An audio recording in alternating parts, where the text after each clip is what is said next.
Hello, and welcome back to another episode of the Debatable Discussions podcast. Today, we're incredibly lucky to be joined by Mark Leonard. Mark, thank you so much for coming. Hi, it's a great pleasure to be with you both. So, Mark is the director of the European Council on Foreign Relations. However, our listeners may also know him from the many books he's written on the EU and China. So, to get straight into it, we thought we would discuss the UK's relations with the EU with you, something that's, well, I suppose, has been a constant theme of British politics over the last decade. So, has Sir Keir strengthened relations with the EU? What has he done in the vacuum that has been left, I suppose, after Brexit? Well, it's been that topic of Britain's relationships with Europe is something which has been a big deal for much longer than 10 years. It's been like one of the big dividing lines in Britain since, for most of the kind of political period after the Second World War. And Brexit was a really defining moment in it because it overturned a long period of time where British citizens and governments understood that a lot of our core interests are very similar to the countries around us, that in a world where people trade globally, they trade a lot more with their neighbors, but also when people think about their security, a lot of the security question things which more closely shared with neighbors. That ranges from questions of war and peace through to much less dramatic questions like immigration or and organized crime and climate change, energy security. And I think what happened when Putin launched the full-scale invasion of Ukraine was that a lot of people in Britain realized that their security was bound together with that of other countries around us and our neighbours. And even before the election, we saw a shift where Britain was working more closely with other European countries, was trying to think about how it could cooperate and reverse the dynamic which we'd seen after Brexit of moving ever further away from the European Union and treating that as an end in itself towards a position where people are trying to think in a more pragmatic way about where do our interests lie. And the most basic interest of which any government tries to promote is how to keep people safe. And that was something which already started to shift under Boris Johnson and Liz Truss, and Rishi Sunak, but which has accelerated massively since Keir Starmer came to power. And you've seen that if you look at the debates around Ukraine, that Britain is one of the countries that's been bringing together this coalition of the willing, that's been trying to think about how to both help Ukraine and to support them so that they are able to carry on resisting Russian aggression, but also lead the diplomacy with the White House and to make sure that Donald Trump doesn't force Ukraine into a position which would not just destroy Ukrainian sovereignty and independence, but endanger the security of Europe. And that's something which has been really, really important. I think in parallel with that, there has been a recognition, and the government's finally starting to talk about it more openly, that Brexit's been totally catastrophic for other British interests.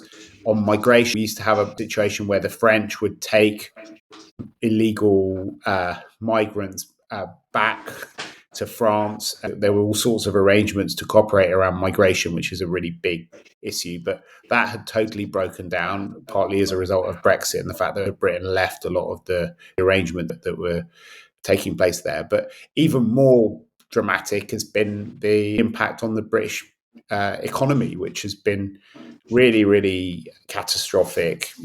People estimate that 5% of the GDP has been lost, which is, it's massive. We've been in a kind of sluggish, no growth environment for a very, very long time now. And it's very difficult to escape from that. And that takes long to change. And I think the government has been quite cautious around that, probably too cautious. And as a result, they're having to make really, really difficult decisions in this budget where, Rachel Reeves is having to think about putting tax up in different areas. But she's not doing some of the things which would be the easiest ways of getting growth back, which would be to fundamentally change the relationship with the European Union, to remove a lot of the red tape and the barriers which have been brought in as a result of Brexit. Do you think that there's any way for the EU to welcome back Britain in it? Do you think there's any sort of, I don't think there's another word for sort of reversing Brexit, but is there a possibility? Well, I don't know. I think you guys might be around for long enough to to see a new situation, but definitely there's very little desire from this government to have another referendum and to try and reverse Brexit. And I think you'd have to go through a democratic process to do that. But what's interesting to me is that both British citizens and citizens in other EU countries realise that the world that we're in when people voted for Brexit in 2016 is pretty different from the world in 2025. And it's not really a question of going back to where we were then. It's about how we can survive a world where there's a war in Europe.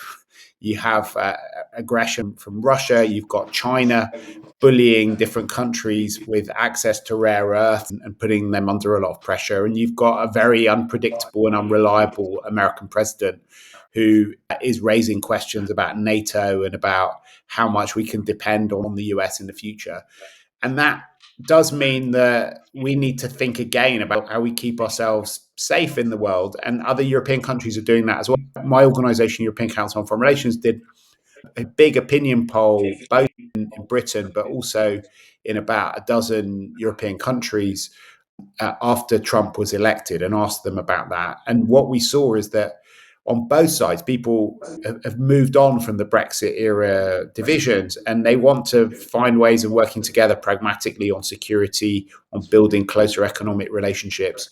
And on the EU side, people said that their governments, the European Union in Brussels, should think about moving beyond the red lines which we had during the Brexit debate and give Britain more economic access if that went along with building a closer security relationship.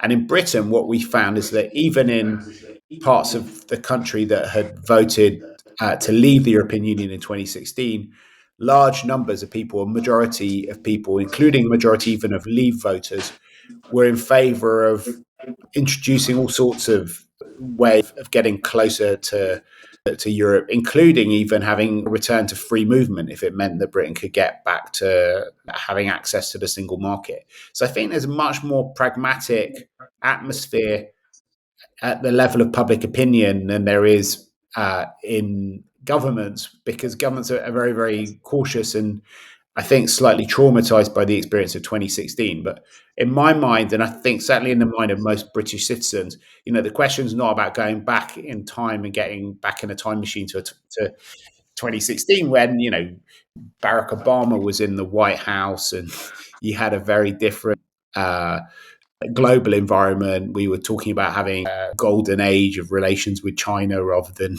being worried about Chinese economic coercion.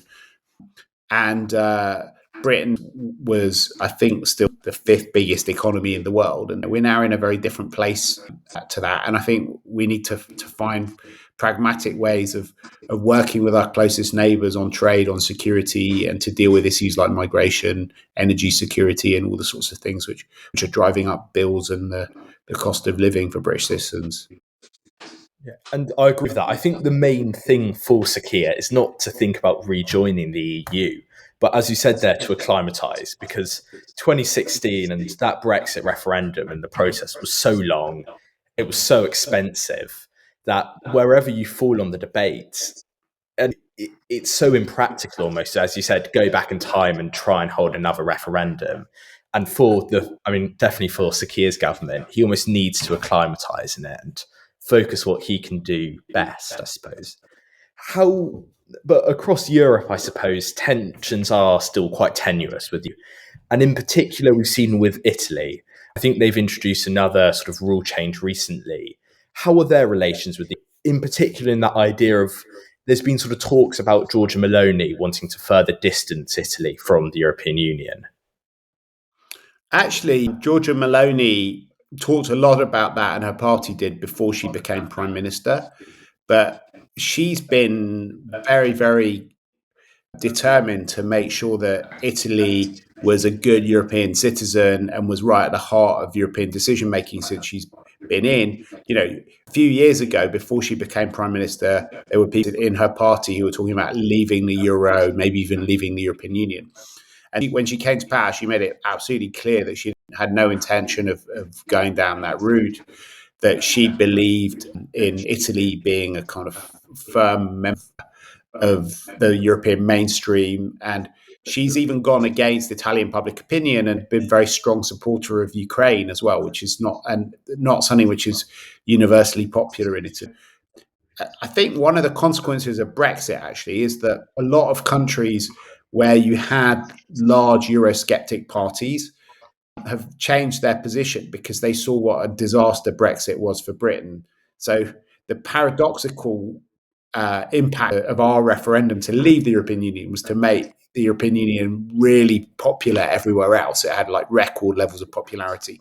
And a lot of the Eurosceptic parties, whether it's the National Front in France, now called the National Assembly, the Rassemblement National, Le Pen's party, or Meloni's party in Italy, or some of the more Eurosceptic Polish parties, which were talking about leaving a Polexit, leaving the European Union, they all had to say, actually, no, that's not what we meant at all. We're not going to go down the route that Britain went down. We just want to change the European Union from the inside. We want to refound the European Union. But they had to run away from the idea of leaving because Brexit was seen as such a bad decision by a lot of people in all of these different countries who could see the economic costs that we paid and the sort of chaos that the country entered into, and the fact that we were still negotiating and talking about it many, many years after the referendum had taken place. Yeah, I think a very different sort of politician is Viktor Orban, and the way he's been dealing with the EU and blocking the EU. How do you what's your read of him and how he's positioned himself in the last year, but also way earlier? So Viktor Orban is a fascinating figure. He first came to light in the anti-communist opposition in the 1980s when he was this, young liberal firebrand who helped his country chart a path to freedom and to escape from the shadow of communism. And he was elected prime minister and was very much a liberal politician who wanted to join the European mainstream. And then he lost the election, was out of power for a long time, and he then came back as prime minister, having reinvented himself as an anti-liberal nationalist. And he's an extraordinarily talented operator. He's a very, very clever man. And he's sort of, over the years, been developing a completely different philosophy, which he started talking about the idea of illiberal democracy, and now it's turned into a strand of thinking which a lot of the supporters call national conservatism. But essentially, it's about putting national interests above European interests. It's about going back to seeing Hungary as a Christian country and preserving traditional way of life, including traditional families with women staying at home and having lots of children rather than going out to work, sticking to quite sort of traditional ideas of the role of religion, stopping immigrants from coming into Hungary, and also changing the nature of the Hungarian economy, which has benefited a huge amount from inward investment from countries like Germany, and instead trying to create more of a national economy. And he also wants to change Hungary's geopolitical relationship. So he's very unhappy with the war in Ukraine and thinks that Europe should have a better relationship with Russia and with Vladimir Putin, and that there should be a deal done to stop the war. He's opposed the idea of Ukraine ever joining the European Union, and he's quite isolated in European circles for those sorts of reasons. He's got a lot of supporters in Washington because he's seen what he's done over the years of trying to dismantle a lot of the institutions of Hungarian democracy and the liberal checks and balances on the state, These things are very popular in the MAGA world, in the Make America Great Again community around Donald Trump.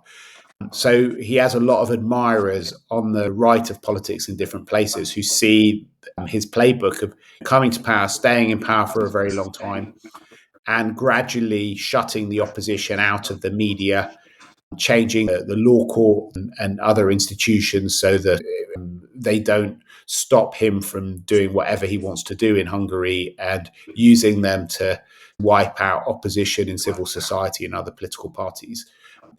So, it does represent another model. He's pretty isolated in Europe at the moment, and there are big questions about what he's going to do in the medium term. There are elections in Hungary in April. He's at the moment miles behind in the opinion polls. There's an opposition politician called Peter Magyar who's running against him, who is leading in the opinion polls. It's quite possible that Viktor Orban will find a way back. As I said, he's an extraordinarily talented political operator, and he has also made it very, very difficult for other parties to function and to get time on television, on the radio, because of the changes he's made to the country. Things are not looking so great in Hungary. The Hungarian economy is also not in a very good shape. If you compare Hungary to other countries that joined the European Union when they did, like Poland, they've grown much faster than Hungary has over the last decade or so. And those are some of the reasons why they're having trouble with the electorate at the moment, because Hungary's economy is not as strong as they'd like it to be. And you mentioned there Poland, and that's quite an interesting country, just because it's sort of been in the news occasionally for their strong economic growth. And why is this exactly? Why is Poland seeing this sort of great period of prosperity at the moment? I think a lot of these former communist countries have seen very fast growth because they were very poor when they joined the European Union, and they then, a lot of them, opened up their economies, introduced a lot of economic reforms, and they had the advantages of having quite well-educated populations who were very low wages because the countries were very, very poor. So there was a lot of inward investment from other parts of Europe to make things there. So Germany, for example, moved a lot of its car industry, the production of cars, from Germany to countries like Hungary and Slovakia and Poland and other places.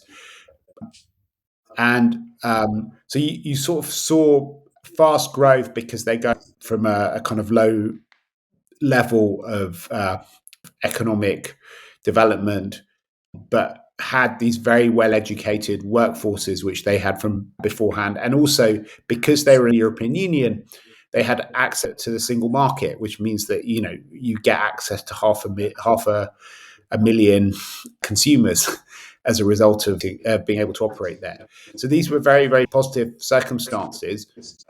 They've had some ups and downs in terms of their politics, some of these countries, and that has had an impact. And in Poland, it's a very polarized country. In some ways, Polish politics is a bit like American politics. You have these two big tribes, a kind of more liberal, cosmopolitan group, and then a more kind of conservative, nationalist group that takes inspiration from Trump. And you have a lot of big fights between these different groups. But both sides have tried to introduce economic policies which help Poland grow and to create a positive business environment for foreign investment. And that's allowed Poland to catch up very quickly with the countries around it. And if you've ever been to Warsaw, you can see it's a country that's had a huge amount of investment, where there are lots of new buildings, and it's a very buzzy and exciting place, which is very, very different from the capital city that it was when Poland got rid of communism at the end of the. Another sort of topic that we've touched upon is NATO. How do you think NATO is changing? And how do you think NATO is changing, especially because of the war in Ukraine, with a lot of these European countries, such as the UK, France, and Germany, coming together and sort of distancing themselves a little bit from Trump and America?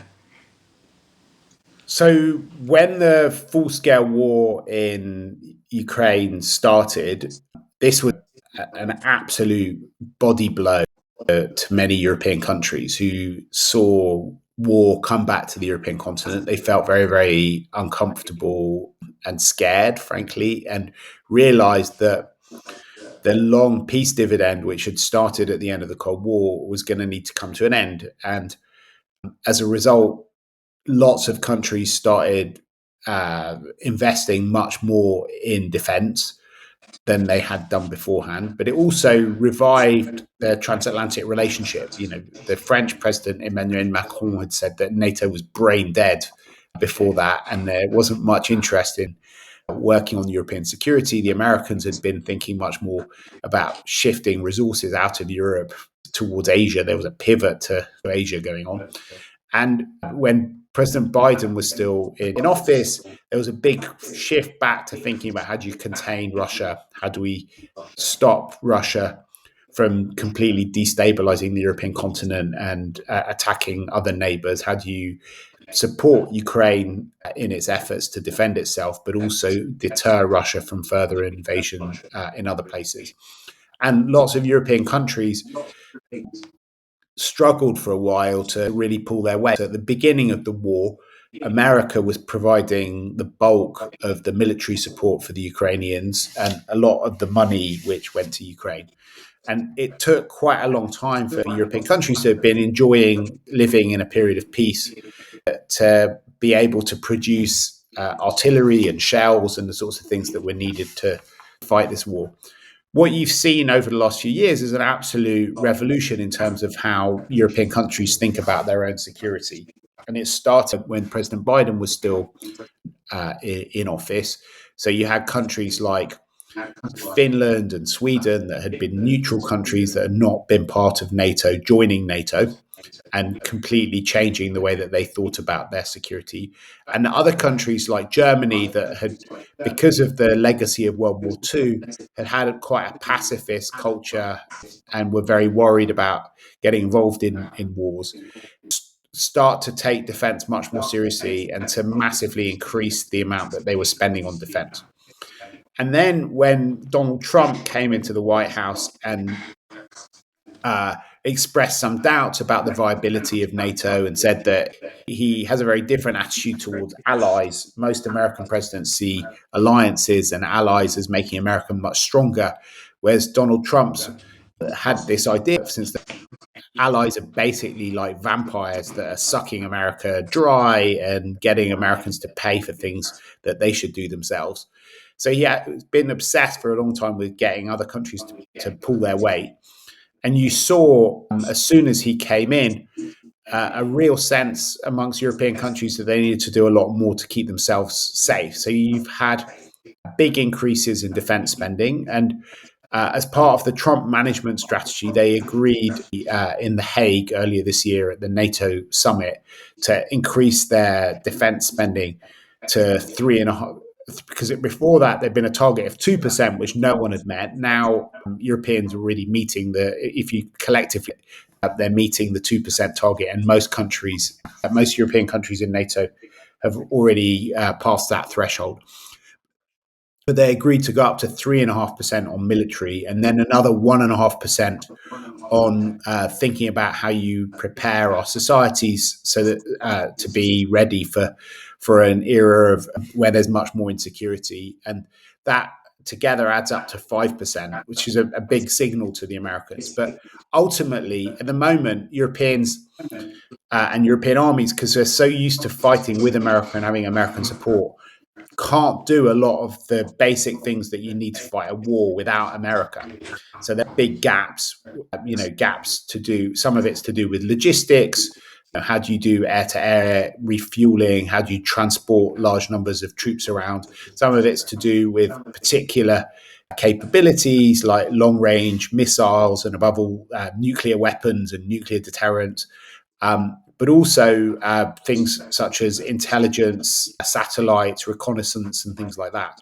There are big gaps in what Europeans can do where they rely very much on America. What they realized when Donald Trump was elected was that it's not really on for 350 million Americans to be paying for the security of 500 million Europeans forever and ever, and that Europeans need to pull their weight more, but also that America might not be there if there are future problems, and that the Europeans need to start working out how they can defend themselves without America or with less America.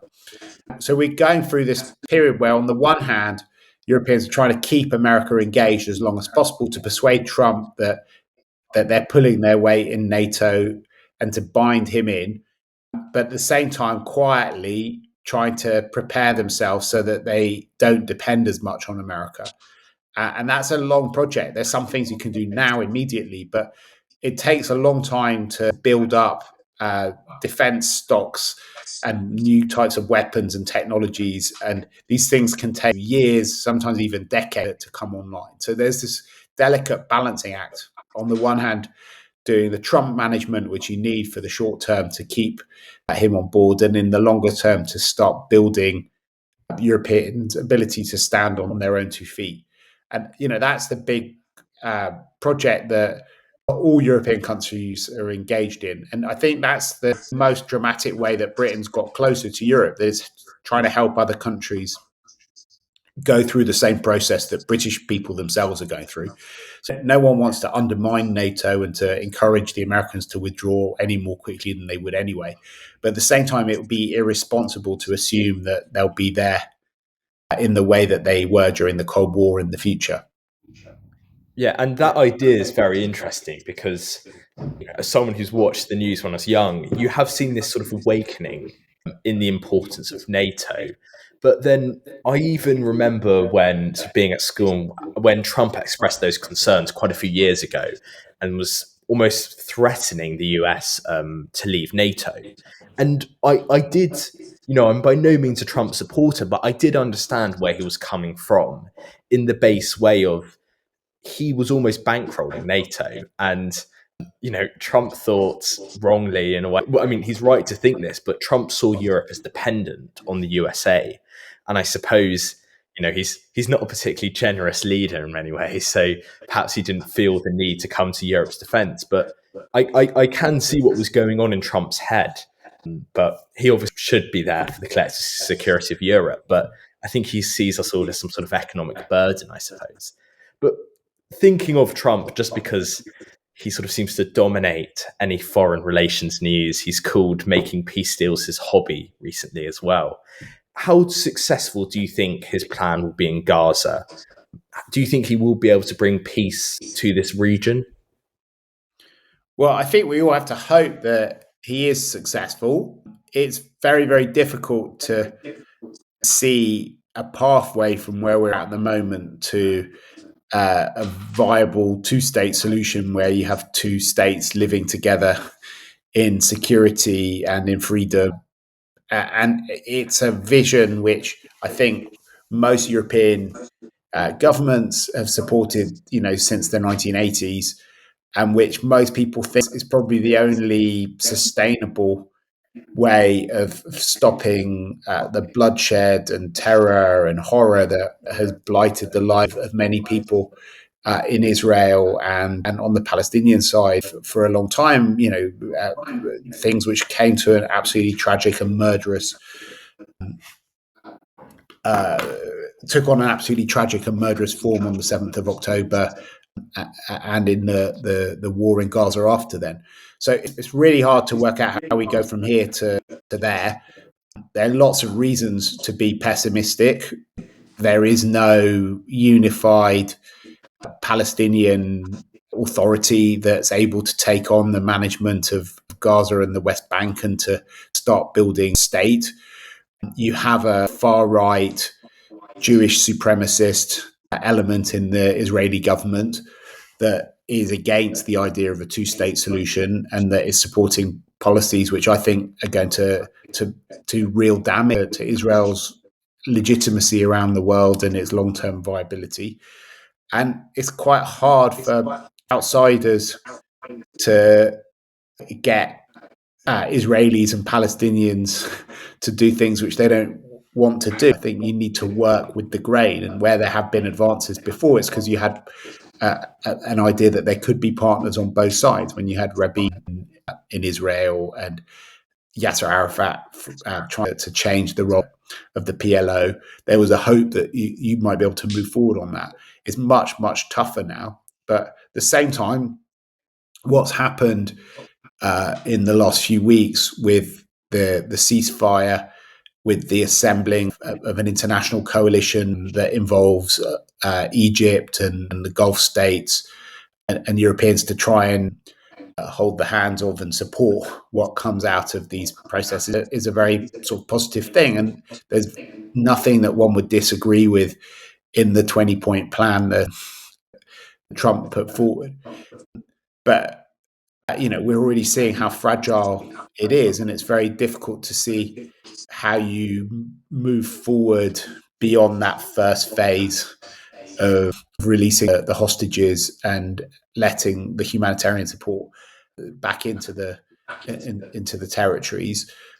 But I think it's incumbent on Western governments to do everything they can to, including the British government, to support that process and to hope against hope, to put aside the very kind of big reasons to doubt that it's going to work in the long term, and see whether you can actually build on this fragile beginning that's been opened up. I think that Trump's desperation to get a Nobel Peace Prize is a positive thing, because it means that he will probably be engaged at least until the nominations close for the Peace Prize next year, which gives you a number of months where you can move things forward. And I think the role being played by countries like Qatar and Egypt and Saudi Arabia is very, very important. And they have resources, and they do seem to have a real ability to shift at the Palestinian side. And Trump has been willing to face Netanyahu down in a way that Biden wasn't when he was president. So it's the best hope that we have. I think it is a real opportunity, but it's pretty difficult to be overly optimistic, given how intractable this conflict has been for decades now, and how much worse it's got, in the last 10 years. Mark, thank you so much for coming. It's been a really incredible episode. I think I've learned a lot, and John has certainly learned a lot as well, our viewers as well. So thank you for coming and giving your time. Great. Well, thanks for doing the podcast. It's wonderful to see. It's an amazing thing that you've achieved by getting this thing going and doing so many series of it as well. Thank you very much, and thank you for joining us on the podcast today. Awesome.